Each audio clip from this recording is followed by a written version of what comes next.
Bilang isang analyst, madalas kong nakikita ang isang pattern sa ating kultura, ang tinatawag nating performance of harmony kahit pagod na. Sige pa rin sa ngiti para lang hindi makasira ng vibe.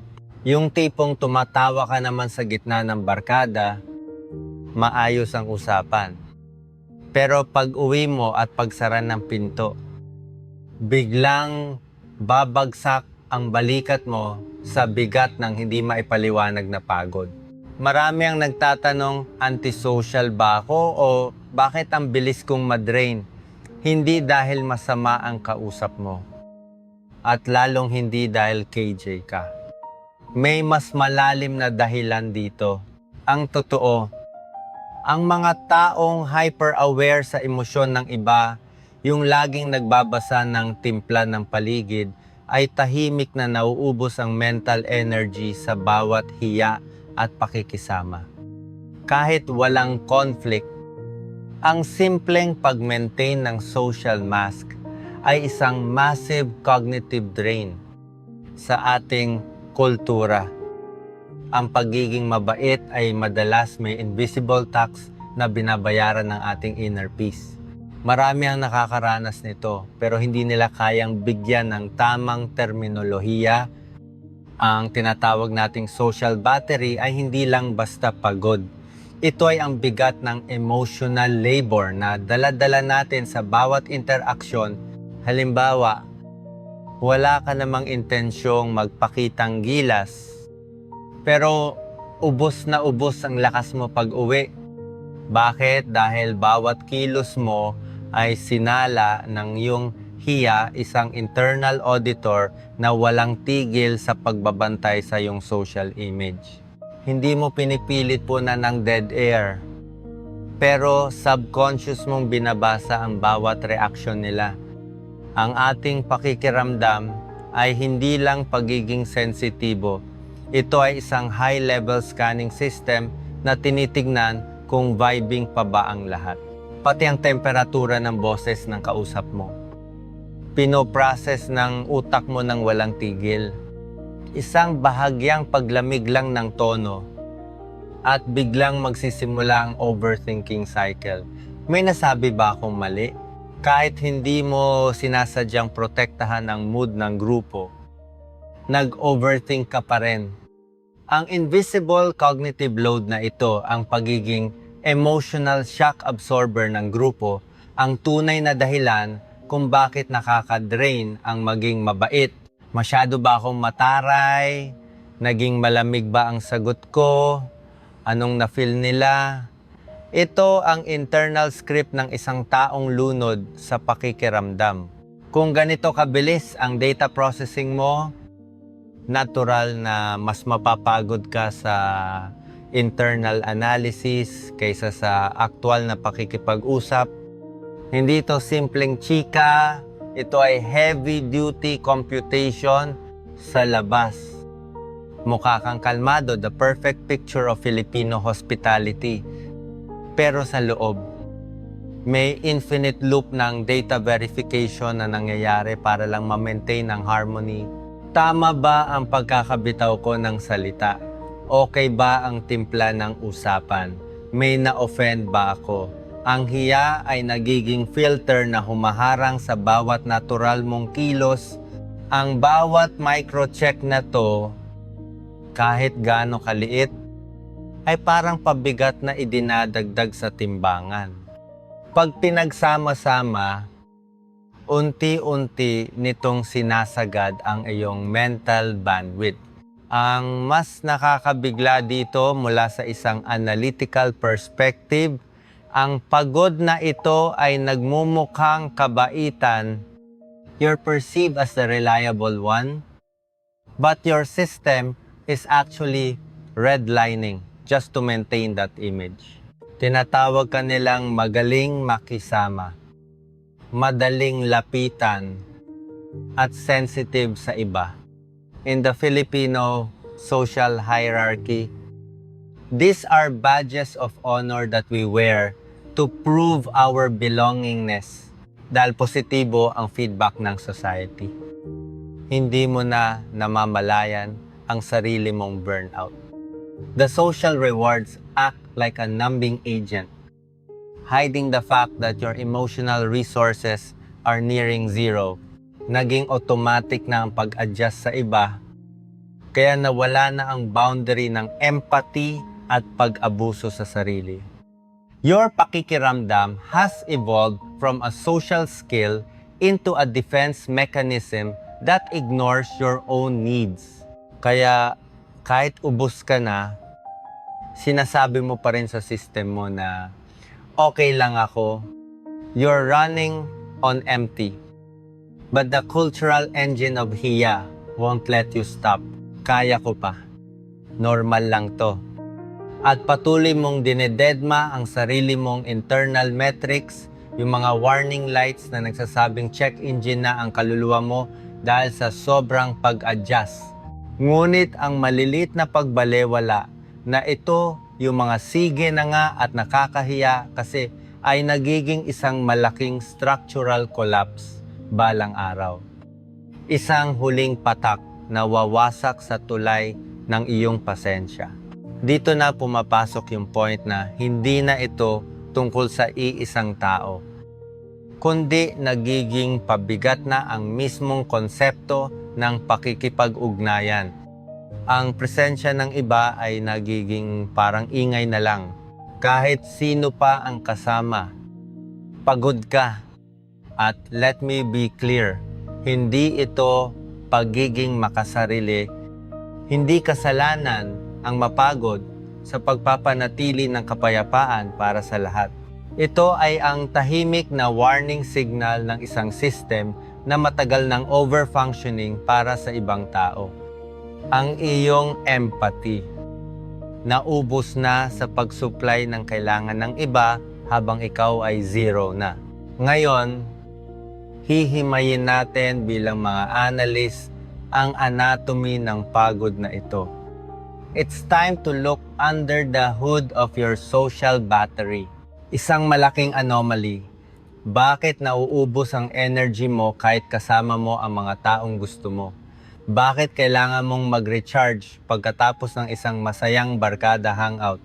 Hahanapin natin ang mga hidden parameters, conditioning, at yung unspeakable tension na pilit nating itinatago sa likod ng ating hiya. Kung pakiramdam mo ay nakakahinga ka lang ng maluwag kapag mag-isa ka na yung sandali na wala ka nang kailangang i-please, ang data analysis na to ay para sa'yo. Hindi ka nag-iisa sa phenomenon na ito.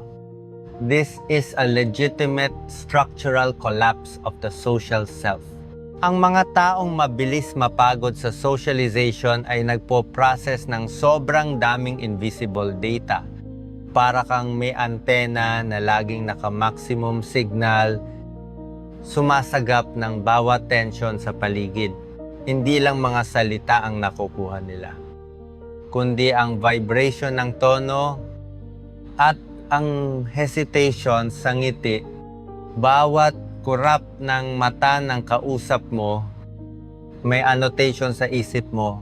Kino-compute ng utak mo ang bilis ng sagot nila at ang haba ng kanilang pananahimik sa mundo ng pakikisama. Ang dead air ay hindi lang katahimikan. Ito ay isang puzzle na kailangang lutasin bago pa man ito ma-process ng logic center mo. Na-absorb na to ng emotional receptors mo. Nararamdaman mo na ang pagod bago mo pa maintindihan kung bakit ka napapagod.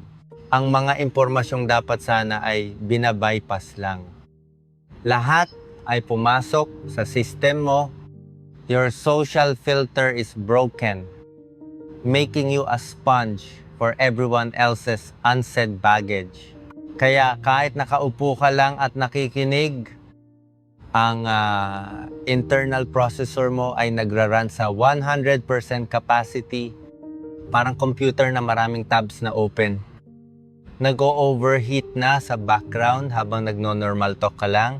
Sa psychology, maari natin itong tawaging high sensitivity. Pero mas malalim ang ugat nito. sa behavioral conditioning natin bilang mga Pinoy. Hindi lang ito basta pagkatao, ito ay isang survival strategy.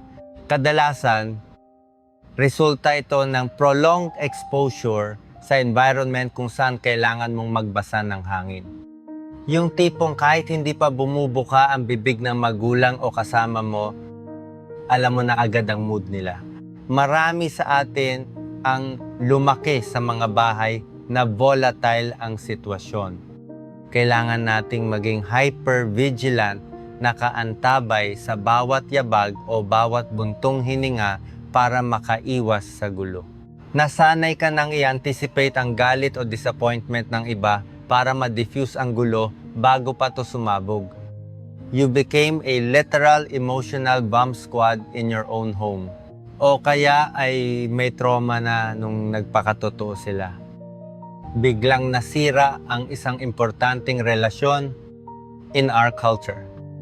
Sometimes, truth is sacrificed for the sake of smooth interpersonal relations. Kaya natutunan ng system mo ang isang golden rule. Huwag gagawa ng alon. Keep the peace. Ang survival mo ay nakasalalay sa pagiging invisible ng iyong sariling needs para sa ganitong profile. Ang socialization ay hindi relaxation, kundi isang continuous moderation task. You're constantly calibrating your tone, your jokes, even your facial expressions to match the room. Ito ang dahilan kung bakit kahit napakabait ng kasama mo, napapagod ka pa rin. Hindi yung tao ang problema, kundi yung internal monitor mo na ayaw mag-shutdown kahit safe space na sana, hindi pa rin maibaba ng nervous system mo ang kanyang depensa. Your body still waiting for the other shoe to drop, even in a room full of love. Hindi ka naman inaatake ng kausap mo. Pero ang internal auditing department mo ay walang tigil sa pag-scan ng bawat galaw. Masyado bang mahaba ang kwento ko? May awkward na katahimikan ba? Nakangiti ba ako ng tama? Ito ang hiya mechanism na laging naka-on. Ang mga microchecks na to sa psychological viewpoint ay katumbas ng pagtayo ng buong araw ng walang upuan. Sobrang nakakangawit sa sistema. Kahit nakaupo ang pisikal na katawan mo sa gitna ng tawanan. Ang isip mo ay tumatakbo sa isang marathon para lang mapanatili ang kapayapaan, at ang pinaka-tricky part, hindi mo man lang ito nakikita bilang isang effort o trabaho. Akala mo normal lang na mapagod ng ganito dahil matagal mo na itong ginagawa. Naging baseline na to ng iyong normal na operating system. Your brain treats this 24/7 surveillance as the default setting, unaware that it's running on overclock mode. Ang paradox dito ay kung paano ka nakikita ng external observers. Sa mata ng barkada at pamilya, ikaw ang ultimate anchor. Mukha kang perpektong tao na walang internal conflict, kalmado, magaling makisama, at mature na adult. Walang makakahalata na nahihirapan ka dahil naging master ka na sa pag-juggle ng expectations ng lahat ng nasa paligid mo. Kaya madalas, iisipin nilang nag-iinarte ka lang kapag bigla kang low battery. At magsisimula mo ng sisihin ang sarili mo. You end up gaslighting your own burnout because you look too okay to be tired. Ang hindi nila nakikita sa data, hindi ka lang nakikipag-usap. Binubuhat mo rin ang emosyon nila.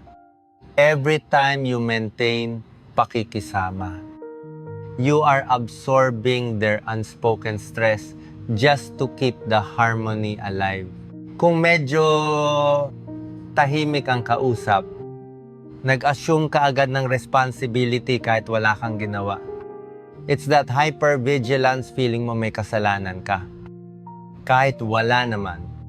You're always scanning for any subtle tampo.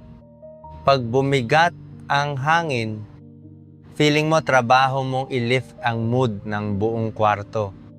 Ikaw ang designated sunshine dahil ayaw mong may ma-awkward.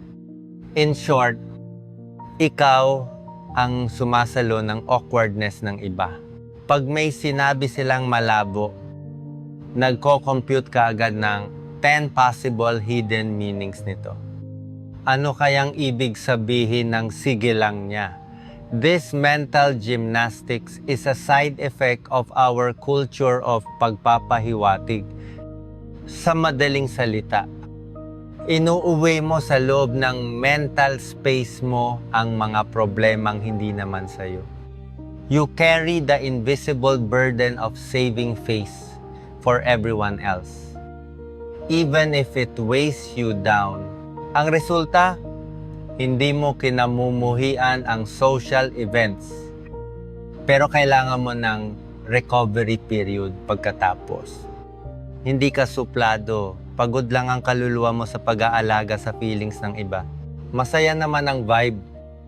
Pero yung totoo, pag uwi mo, parang gusto mo na lang mag-shutdown at maglaho sa mundong ito kahit pansamantala lang. Hindi ito kontradiksyon sa psychology ng Pinoy. Ang pag-enjoy at ang pagkapagod ay pwedeng mag-overlap. Pwedeng busog ang puso, pero drained ang social battery mo. Dito pumapasok yung invisible tax. Mas malambot ang puso mo para sa iba. Mas mabigat ang anchor na binubuhat mo sa gitna ng tawanan. At huwag ka. Hindi lang to sa maingay na barkada. Nangyayari din ang invisible labor na ito kahit sa pinakatahimik at intimate mong mga relasyon. Minsan nga, mas nakaka-drain ang mga close friends. Kasi nandun yung pressure na huwag silang ma-disappoint o ang hiya na magpakita ng totoong pagod. Bilang isang behavior analyst, may isa pang distinct marker ang mga taong nakakaranas nito. Isang pattern na hindi mo agad mahahalata sa gitna ng tawanan. Ang pagod ay hindi nagmamanifest sa mismong event, kundi sa aftermath nito. It's what I call the pakikisama hangover. Habang nandoon ka, nagagawa mong mag-function ng normal. Nakakatawa. Nakakasagot ng mabilis. You are essentially on autopilot to maintain that social harmony. Minsan maiisip mo pa nga, okay naman ako ngayon. Hindi ako pagod. Pinakala mong immune ka na sa pressure ng hiya. Pero the moment na sumara ang pinto ng kwarto mo, nagkakaroon ng system crash. Dito lumalabas ang bigat ng lahat ng opo at sige na nga na sinabi mo kanina, wala ka nang ganang magsalita. Maski mag-reply sa simpleng text, ay feeling mo umaakyat ka ng bundok sa sobrang bigat. Yung feeling na sa wakas, nakahinga ka lang ng maluwag nung ikaw na lang mag-isa sa kwarto. Malayo sa mapanghusgang mga mata ng lipunan. Hindi dahil boring ang kasama mo, kundi dahil naputol na rin sa wakas ang invisible wire ng pakikisama na nagpapanatili ng iyong composure. Yung external sensors mo na nakakalat buong gabi para lang masiguradong okay ang lahat. Bumalik na sa wakas sa iyong internal core. Ang rebound effect nito ay isang massive wave ng delayed fatigue na ngayon mo lang talaga na-feel ang tunay na bayad sa pagpapakitang tao. Kaya ang profile na ito ay madalas maging subject ng misinterpretation sa peer groups. Ang pagiging observant mo, madalas nababansagan bilang iba ang vibes. Kapag lagi kang nagde-decline ng gala dahil ubos na ang social battery mo, Inaakala nilang nagmamalaki ka o nagiging cold ka na sa barkada. Kapag matagal ka mag-reply sa GC o sa personal DM, ang interpretasyon nila, ayaw mo na sa kanila. O baka lumaki na ang ulo mo at nagbago ka na. Pero kung titingnan natin sa ating data framework, hindi ka lumalayo dahil galit ka. Nagtatago ka lang para ma-regenerate ang naubos mong armor mula sa pakikisama hangover. Hindi mo gustong i-cut off ang mga tao. Naghahanap ka lang ng buffer space para hindi ma-overheat ang internal system mo sa dami ng social cues na kailangang i-process. At ang pinakamasaklap na logic error dito, ikaw mismo ay naniniwalang mali ka. You start gaslighting your own exhaustion because of hiya. Sinasabi mo sa sarili mo, dapat mas maging outgoing ako. Nakakahiya naman sa kanila. You treat your natural need for space like a character flaw instead of a battery limit. Titingin ka sa barkada mo at iisipin, bakit yung iba kaya nila? Bakit ako ang bilis madrain? You start to wonder if there is a sira or a bug in your emotional operating system dahil sa maling analysis na ito. Pilit mong inaayos ang sarili mo by exposing yourself more. Pilit kang sumasama sa gala even when your social tank is at zero, causing even more internal damage. Ang pagpilit na to ay hindi nagpapabuti sa relasyon mo. Unti-unti nitong ninanakaw ang iyong authenticity. You're there physically, but the version of you that they love is slowly fading away. Pagod ka na bago ka pa umalis ng bahay. Pagdating sa venue, naka-high alert ang radar mo sa mood ng lahat. At pag-uwi, puno ka ng self-doubt. Mali ba na sabi ko? Isang toxic loop ito ng pakikisama na uubos sa bait mo. Bilang mga observer ng Psychology Pilipinas, kailangan nating i-debug ang mindset na ito. Hindi ka sirang kaibigan. Kailangan lang nating baguhin ang tanong para makita ang root cause. Napapagod ka ba sa tao mismo? O napapagod ka sa pag-maintain ng best version ng sarili mo para lang hindi sila ma-offend? Magkaiba ang pagiging antisocial sa pagiging drained dahil sa constant performance ng hospitality. Ang pag-adjust ng personality, ang pagbabasa ng hangin para iwas gulo. Hindi ito masasamang bagay. Hindi ka plastic, ginagawa mo lang ang kailangan para sa harmony ng barkada. Sa katunayan, ito ay high-level social survival skills. Isang emotional labor ito na kailangan sa lipunang Pinoy.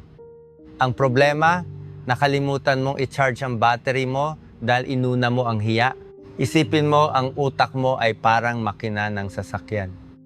Pero kung gagamitin mo to sa 100% precision araw-araw para lang i-maintain ang pakikisama, natural lang na masunog ang makina ng utak mo. Overheat na yan. Ang totoong root cause ay hindi yung ingay ng paligid, kundi ang habit mong isuppress ang sarili mong boses every time may ka-interact ka. Pinipilit mong maging swabe kahit ubus ka na. Ito ang point of realization na nagbabago sa dynamics ng maraming pasyente at kliyente.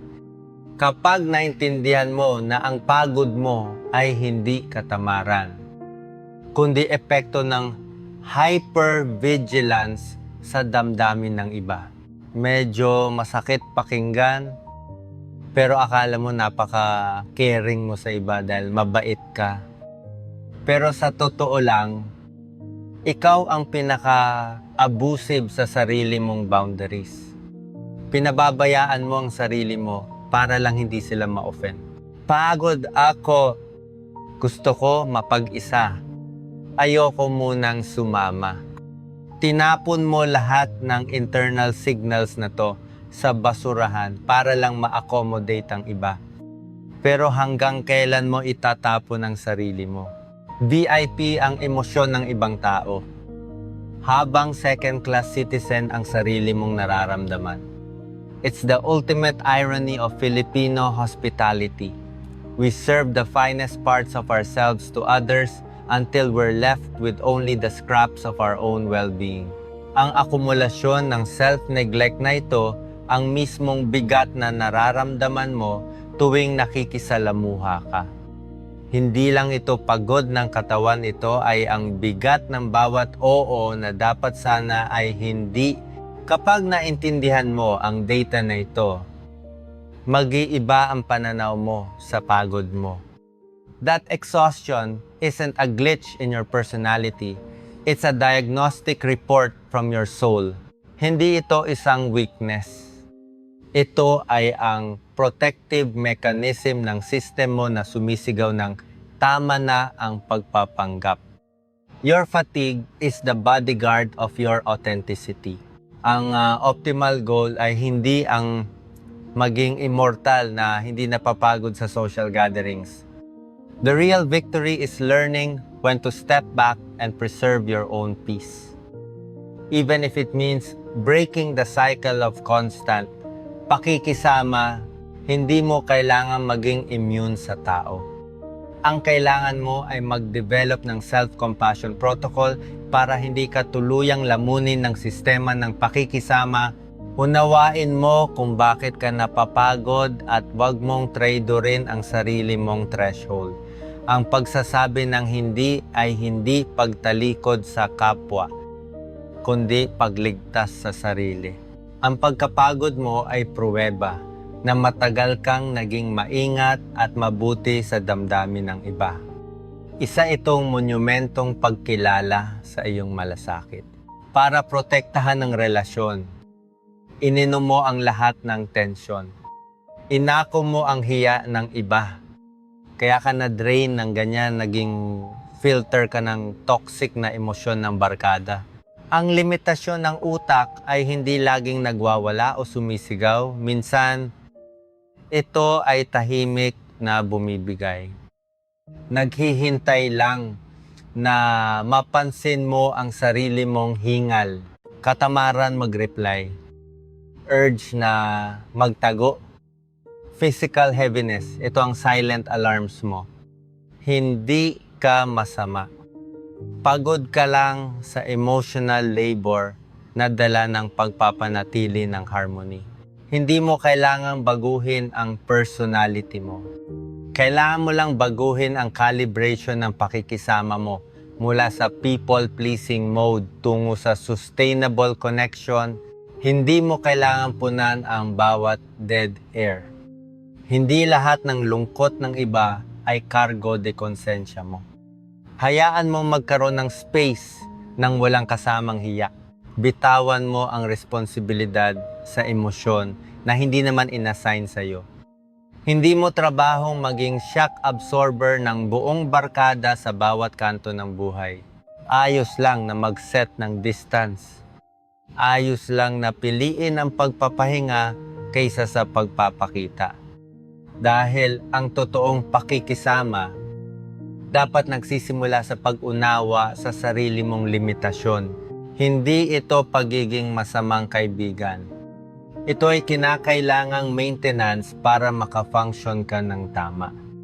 Isipin mo, kailan ka huling nag-check-in sa sarili mo bago sumabak sa yes para sa iba? Ang totoong empathy ay nagsisimula kapag kaya mo ring maging empathetic sa naubos mong sarili. Hindi ka pwedeng laging reserba sa iba habang ang sarili mong tangke ay butas na. Ang pag-shift ng attention mo pabalik sa sarili ay hindi sisira sa relasyon mo. Ito pa nga ang magpapatibay dito sa long term. Boundaries are bridges, not walls. Kung patuloy mong buburahin ang sarili mo para lang makisama, darating ang araw na wala ka nang mararamdamang pahinga kahit saan, kahit mag-isa ka na. You become a ghost in your own life. Pero kung matututunan mong protektahan ang bandwidth mo, magiging natural at kalmado na uli ang interaction mo. Hindi ka na acting. Totoo ka na sa mga nakakaranas nito. Sigurado akong tahimik kayong lumaban ng napakatagal. Huwag niyo nasisihin ang sarili niyo. Tingnan mo ang sarili mo bilang isang taong sobra lang ang pagiging aware. Nakakaluwag ng dibdib ang pagtanggap na ito. Ang paghinga ng malalim mag-isa ay hindi pagtakas. Ito ay pag-uwi ng iyong kaluluwa sa kanyang sarili. Kung nag-resonate sa iyo ang psychological pattern na ito, isa lang ibig sabihin niyan, hindi ka mahina. Masyado ka lang nakakaramdam. Para sa mas malalim na analysis ng ating internal behavior, mag-subscribe sa Psychology Pilipinas. Hanggang sa muli, protektahan ang inyong peace